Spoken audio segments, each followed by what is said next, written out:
тоҷикони кӯҳистони бадахшон тавлиди рӯзи навро хидир-айём, яъне иди бузург меноманд. зеро то фарорасии он идҳои дигари баҳорӣ кӯчаке ҳастанд ки таҷлили онҳо дар деҳоти дурдасти бадахшон то ҳоло ҳам аз байн нарафтааст. инҳо хирпичор, хирчизӯн ва остонбароӣ ё боғбароӣ ном доранд. аз диди бархе аз донандагони урфу одатҳои мардумӣ, тозакунии маконҳои муқаддас ва боғҳо дар қадимулайём танҳо ба бонувон хос буда, мардон дар он иштирок намекунанд. пеш аз оғози ҷашни наврӯз, бонувон аҳлона ба тозакунии боғҳо ва остонҳо ё маконҳои муқаддас мебаромаданд. мутобиқи иқлими ҳар як минтақа, остонбароӣ ба рӯзҳои мухталиф рост меомад. дар ин рӯз бонувон ба яке аз амеша спентаҳо, яъне нурёни пок, фариштаи замин, исфандармӯз арҷ мегузоштанд. таҷлили он аз рӯи тақвими исавӣ ба 28 феврал ё 1 март рост меояд. дар асари осор улбоқияи мутафаккири бузурги шарқ абурайҳони берунӣ омадааст. исфандармӯзмоҳ рӯзи панҷуми он рӯзи исфандармӯз аст ва барои иттифоқи ин ду ном онро чунин номиданд ва маънои он ақлу илм аст. ва исфандармӯз фариштаи ваколатдор бар замин аст ва низ ба занҳои дурусткору пок ва шавҳардӯсту хайрхоҳ ваколатдор аст. ва дар замони гузашта ин моҳ ба василаи ин рӯз иди занон будааст ва дар ин ид мардон ба занон бахшиш менамуданд. арҷгузорӣ ба фариштаи нигаҳбони замин исфандармӯз ва бонии фаровонӣ ва обҳои равон анӯҳита ардивасура то ҳоло ҳам бо ками тағйирот дар баъзе маконҳои дурдасти кӯҳистони бадахшон ба ҷо оварда мешавад.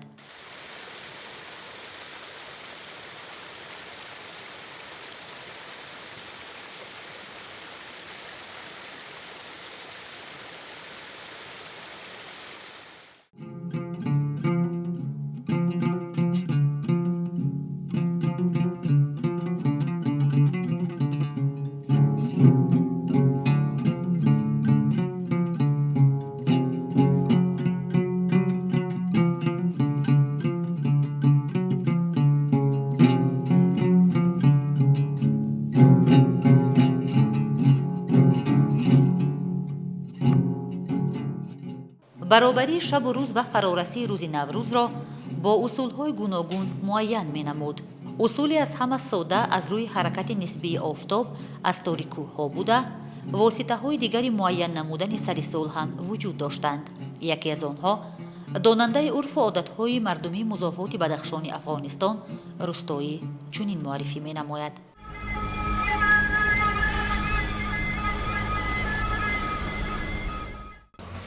یعنی در همین موقعی که 366 روز پره میشه، حتی یک دایره را اگر ما و شما ببینیم 360 درجه هست. وقتی که دور میخورد در همون نقطه میرسه یک حرکت سریع میکنه، یک ذره تیزتر حرکت میکنه. در همین اثنا آریایای کهن اونجا جنتری و نجوم و وسایل بسیار پیشرفته استرونومی و نجومی را نداشتن، کیهان شناختی را نداشتن، از یک فرمول بسیار قدیمی استفاده میکردن و بعدا یک قده آب صاف میماندن و در مابین آب سبزه را میگذاشتن و این را بالای یک آینه ای که در سطح استوا یعنی انوار قرار داشته باشه. بعدا یک دانه تخم مرغ جوش داده به آب میماندن بالای آینه و ساعتهای 12 یا ساعت 11 و نیم شب منتظر می بودن، سیل می کردن تخم مرغ و سبزه‌ای که بر روی آب است. یعنی در زمانی که 366 درجه زمین یا 366 روز پره میشه و روز اول سال شروع میشه، نوروز روز یکم، این همی سبزه‌ای که بر روی آب است در او اثنا یک حرکت میکنه و میفهمیدن که سال تحویل کرده. یا تخم مرغ بر روی آینه حرکت میکرد، شور میخورد و بعد میگفتن سال نو، خوشی میکردن، شادی میکردن.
صحتی کار، فتوی روزگار، مبارکتی شاگونی بهار، یک دانه ما هزار دانه بشمار به حق بابای دهقان. یا مولانا جمله ساکنان و مسکنان این دیار را از این نوروز و مفروض تا نوروز دیگر، از نوروز دیگر تا نوروزهای بشمار در پناه اسمت عظیم خودت نگه داری. آمین. الله اکبر. جفتبراری یا برزه یکم در برخی از مناطق کوهستان همچون جشن الوهیده تجلیل می گشت. در قسمت زیادی بدخشان باشد در روز نوروز قید می گردد. از روی روایت های اوستایی چون اهورامزدا نخستین انسان گیومرد یعنی کیومرث را آفرید، در برابرش فرشته نگهبان ستوران گیوش اوروند را آفرید و آنها را موظف نمود که در برابر آفریدگار خود در انجام کار نیک میان بسته باشند. کشت و کار زمین، رویاندن غله و دیگر نعمتها بزرگترین از کارهای نیک به حساب می روند. چون دهقان برزه یکم را می کشد، دیوان به هراس می آید. چون تخم به زمین می پاشد، هراس آنها زیادتر گشته، هر یک عمل نیک دهقان تشویش آنها را افزون می نماید. آرد گندم که در نتیجه عمل نیک حاصل می گردد، بلاگردان به حساب رفته، در همه مراسم ها استفاده می گردد.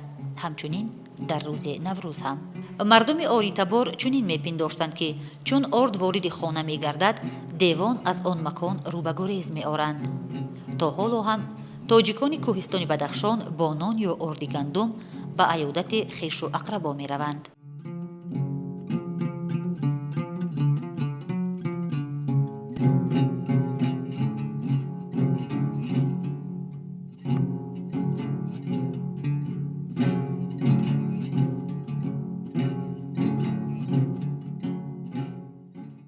هر یک مناطق کشور تاجیکان روز نوروز را با مهر بی‌پایان همچون روز نخست آفرینش دنیا، غلبه روشنایی بر ظلمات و نیکی بر بدی پیشواز می‌گیرند. آن را همچون رمز پاکیزگی گرامی می‌دارند، ولی در هر یک مناطق تجلیل نوروز علامت‌های خاص خود را داشته باشد هم مقصد نهاییش اتفاق نمودن مردم هست و جهانی گشتن نوروز بزرگترین نعمت معنوی تاجیکستانیان به حساب می‌رود.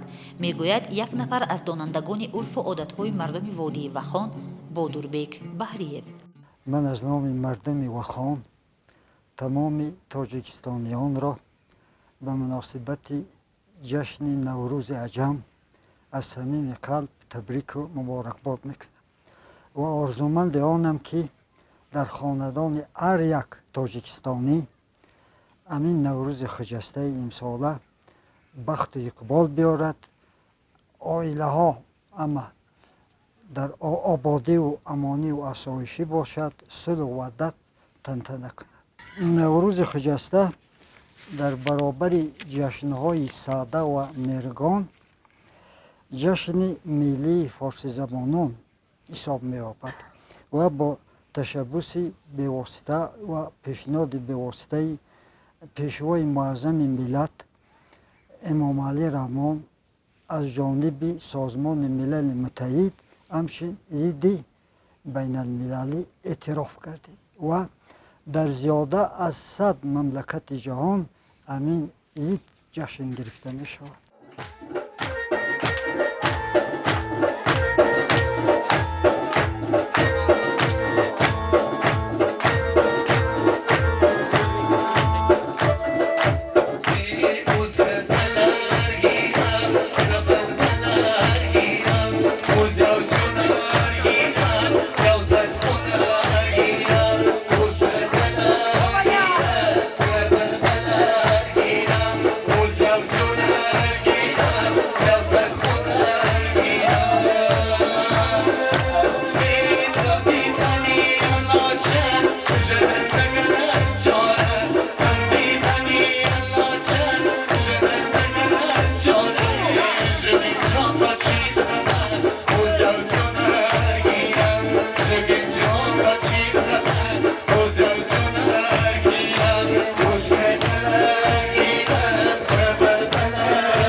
مقدسترین سنت نوروزی این تازه نمودن منزل زیست و سفید نمودن آن می باشد که یکی از آیین‌های پاکیزگی مردم آری تبار به حساب می رود.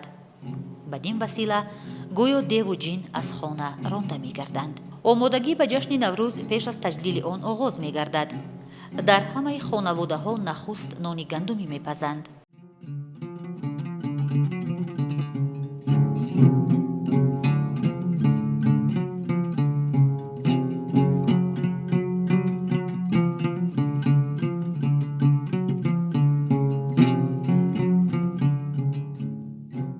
پس آن غذاهای هر گونه تیار نموده با محصول دستشان به نوروزگاه حاضر می شوند.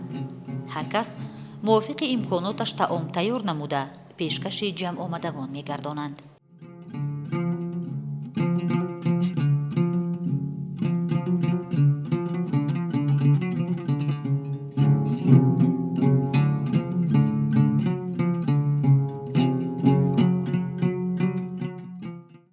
شابون با آن مبارک. برای شما مبارک.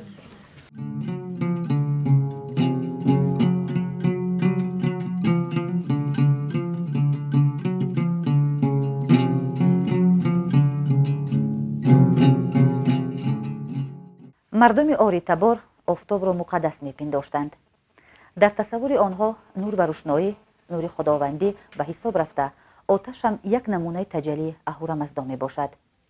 آتش کلان یعنی آتش فرنبق را در عبادتگاه ها می‌افروختند و آتش خرد که ادورنام داشته در لهجه روشانی تا به حال در شکل اردام باقی مانده است در درون خانه می‌افروختند.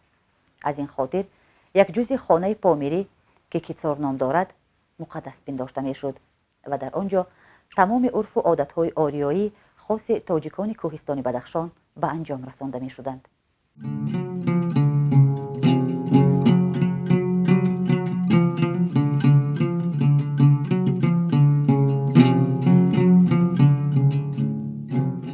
بیشتری طعام‌های خاص تاجیکان کوهستان بدخشان آری از گوشت بوده، غذایی، مذهبی و پرهیزی هستند. آن طعام‌هایی که شما در بالای دسترخوان می‌بینید، هر یکی آنها خصوصیت به خود خاص دارند و قسمت بیشتری آنها در آغاز فصل بهار استعمال کرده می‌شوند.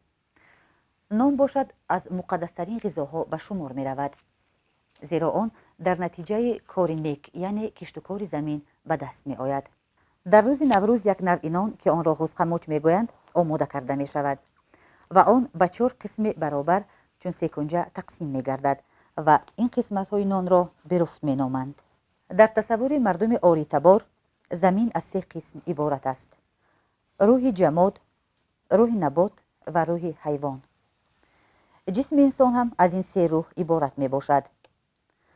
آفرینش و هستی دنیا هم در 3 مرحله جریان دارد: آفرینش، آمیزش و روز قیامت. حیات انسان هم چنین روان است: تولد، زندگی و مرگ. بهترین هدایت خداوندی و راهنمایی برای انسانها از 3 عبارت است: پندار نیک، گفتار نیک و کردار نیک. محض به این خاطر رقم 3 مقدس دانسته شده در عرف و عادت‌های تاجیکان کوهستان بدخشان تا حالا هم رایج است.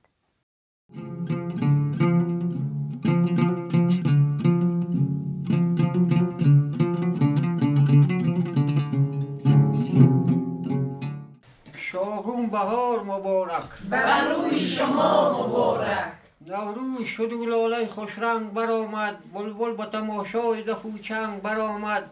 مرغان هوا نعره زده جمله به یک بار، مرغی دل من از قفسی تنگ برآمد. ای پدر برخیز نوروزی بکن تا تو را رحمت کند پروردگار. روز یکم روز نوروز به یکم ماه فروردین راست می آید. روز یکم این ماه نیز فروردین نام دارد و آن از کلمه فروهر یا فرهوش منشأ می گیرد. فرهوش های پاک دامن روح پاک ارواگان هستند که در روز یکم ماه فروردین به خانه می آرند و به اهل خانواده برکت خداوندی می آرند و از آنها بخش خود را طلب می کنند. این روایت در شکل کلاغوزغوز تا هنوز هم در بین مردم رایج مانده است.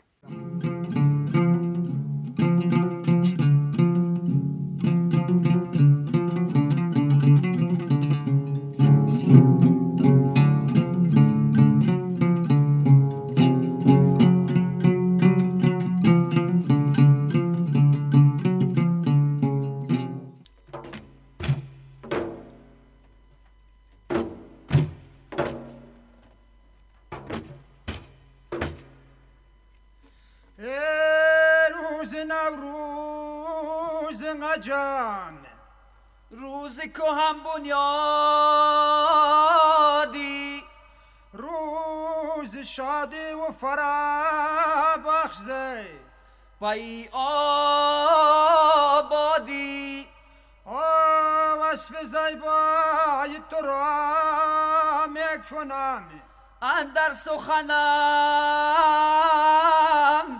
گل عروسی نو سالی با چونی زیبایی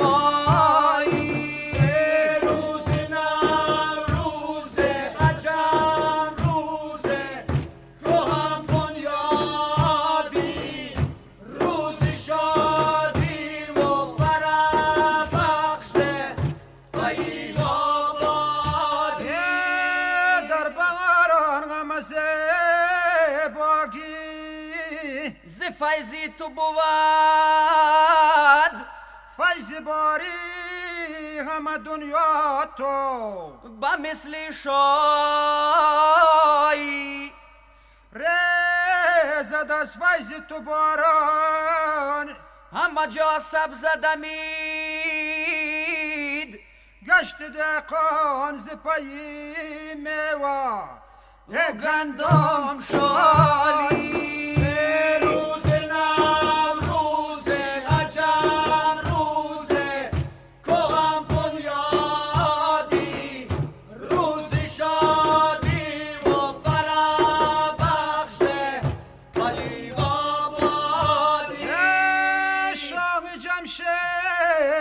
چونین روز با مایید بنمود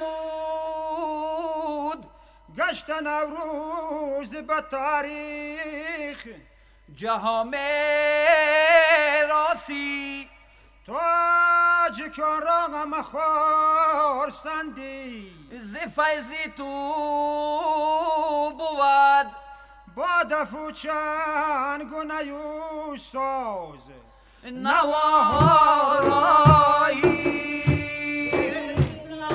روز عجم روز کهن بنیادی روز شادی و فرح بخش پای آبادی دوستان درین نوروز نو مبارک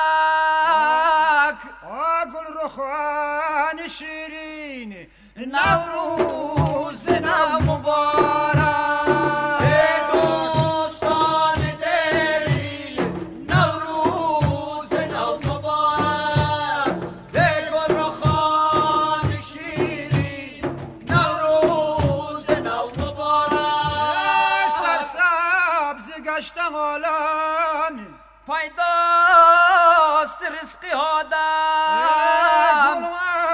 شکفته این دم نوروز نو مبارک دوستان دلی نوروز نو مبارک گل رخان شیرین نوروز نو مبارک لبها پر از تبسم بشکفتن ز مردم عاشق مثال بلبل نوروز نو مبارک دوستان دلی نوروز نو مبارک گل رخان شیرین نوروز نو مبارک از بوی صدق و وعدت از نکهت و محبت الان شود برات نوروز نو مبارک دوستان دلی نوروز نو مبارک گل رخان شیرین نوروز نو مبارک دنیا پر از فسانه دنیای عاشقانه در عالمی یگانه نوروز نو مبارک دوستان دلی نوروز نو مبارک گل رخان شیرین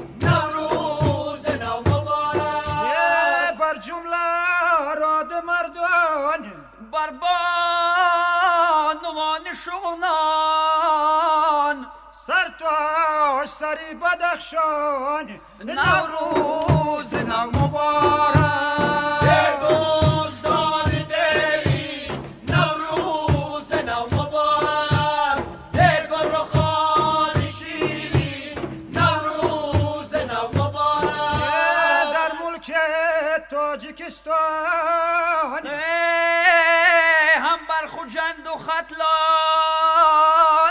باری سار شادمان نوروز نو مبارک دوستان دلی نوروز نو مبارک گل خان شیرین نوروز نو مبارک. رنگ و بر، گل و نقشا بالای جوراب‌ها، گردنبندها، میانبندها و مهره‌ها تصادفی نبوده، هر یکی از آنها رمزهای خاص را ایفاده می‌نمایند. گلپرتایی یکی از سنت‌های قدیمه بوده. عادتاً در میانبندها و طاقی‌ها بیشتر نقش‌های استفاده می‌گردند که شکل‌های درست گیومتری دارند. طاقی‌های دوخت و خانه از جمله چنین محصولات هنرمندی میباشند. میگوید یک نفر از مسکونان دهه لنگر جماعت دهاتی زانگ ناحیه اشکاشم گلناره تایان شایوه. هر یک منطقه، هر یک محل، هر یک کشور را با هنر، با رسم و آیین خودش میشناسند. ختلان را با چکندوزیش تمام عالم معرفی کرد، ولی وخان را اساساً با طاقه‌های وادی وخان و جراب‌هایی که از دیگر منطقه‌های کشور فرق کننده است میشناسند. طاقه‌های وادی وخان زحمت طلبند. متهای سفید را گرفته در آن زنان دختران گلدوزی میکنند. گلدوزی های مخصوصی که آنها از نیاگان، از مادران، مادر کلان ها به ما همچون میراث مانده اند، از آن استفاده برده می شوند. اساساً طاقه های وادی وخان گلدوزی هایی که در روی متهای سفید کرده می شوند، برای مردان علاید، برای زنان علاید. برای زنان طاقه های نپم یعنی باریک که به هر یک زن موافق است، یعنی خاص از روی چهره تیار کرده می شود. برای زنانی که سیمای سفید دارند و یا با رشته های سیاتاب یا سرخ سیاتاب رنگ تیار کرده می شود. ولی زنانی که چهره سبزی ندارند، برای آنها طاقه های گلشکفت یعنی گل‌های گلابی تیار کرده می شوند و رنگ ها هم انتخاب کرده می شوند از میراث نیاگانی که از آریایی به ما باقی مانده است تیار کرده می شود.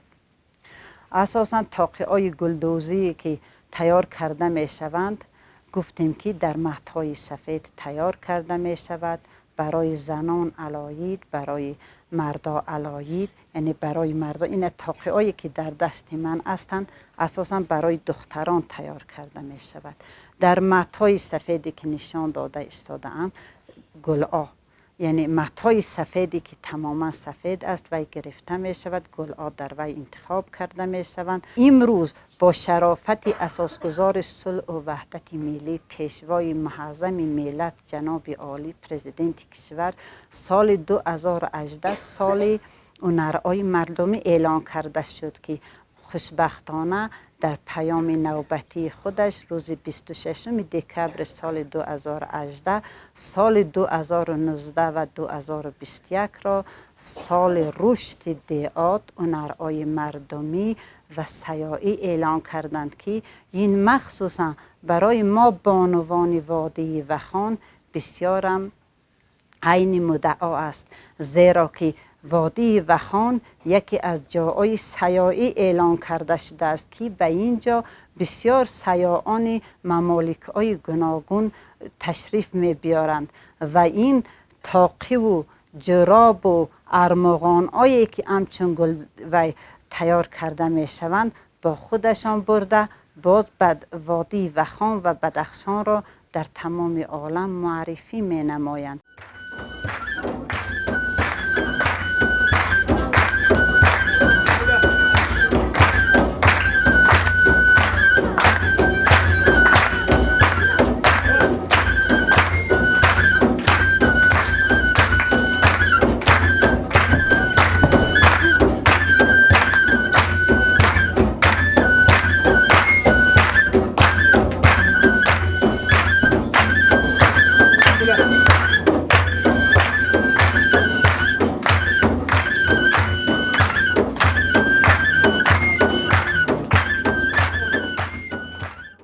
боиси сарфарозии мо тоҷикон аст ки маҳз бо пешниҳоди ҷониби тоҷикистон ва шахсан асосгузори сулҳу ваҳдати миллӣ, пешвои миллат, президенти ҷумҳурии тоҷикистон муҳтарам Эмомалӣ Раҳмон ин ҷашни фархонда мақоми ҷаҳониро касб намуд ва имрӯз мо бо ифтихор мегӯем: тоҷикистон ватани наврӯз аст.